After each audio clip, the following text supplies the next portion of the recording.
జగన్మాత అయిన అమ్మవారు శాకంబరిగా ఆవిర్భవించిన నేపథ్యాన్ని దేవీ భాగవతం, చండీ సప్తశతి గ్రంథాలు తెలియజేస్తున్నాయి.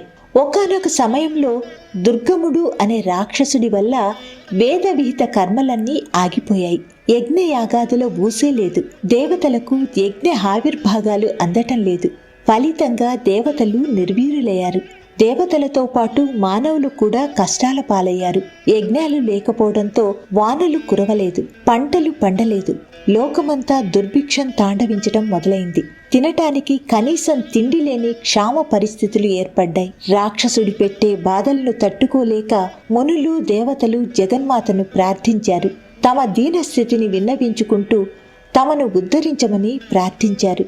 ఈ విధంగా మునులు, దేవతలు చేసిన స్తోత్రాలను విని దేవి ప్రసన్నురాలైంది. ఒక చేతితో బాణం, మరొక చేతిలో కమలం, మూడో చేతిలో సారవంతమైన తినగానే పుష్టినిచ్చే కందమూల ఫలాలు, ఆకుకూరలు, పండ్లు, నాలుగో చేతిలో మహాధనస్సు ధరించి జగన్మాత ప్రత్యక్షమైంది. సర్వాతీతురాలైనప్పటికీ తన బిడ్డల వంటి భక్తుల దయనీయ స్థితిని చూసి ఆమె చెలించింది. ఆమె కన్నులు మరుక్షణంలో చేమార్చాయి. ఆ కన్నీటి బిందువులు ఆమె చెక్కిళ్ల మీదుగా భూమిని చేరాయి. ఆ కన్నీటి బిందువుల పరంపర నదులు, సరస్సుల్లోకి చేరింది.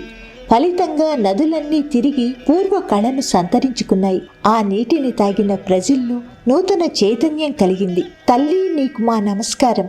అనంతమైన కన్నులు కలిగిన రూపంతో శతాక్షిగా అవతరించి మమ్మల్ని అనుగ్రహించవమ్మా. అమ్మా, మా మీద దయ ఉంచి వేదాల్ని మాకు తిరిగి ప్రసాదించు అంటూ ప్రజలు, దేవతలు ఏక కంఠంతో అమ్మవారిని వేడుకున్నారు.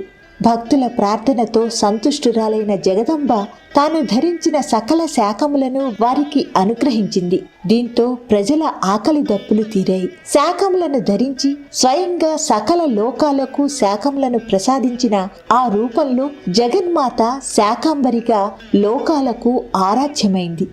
అనంతరం జగన్మాత శరీరమంతా 32 మహాశక్తుల్ని ఉద్భవింపచేసి ఆ శక్తితో రాక్షస సంహారం చేసి ముల్లోకాలకు శాంతిని ప్రసాదించింది.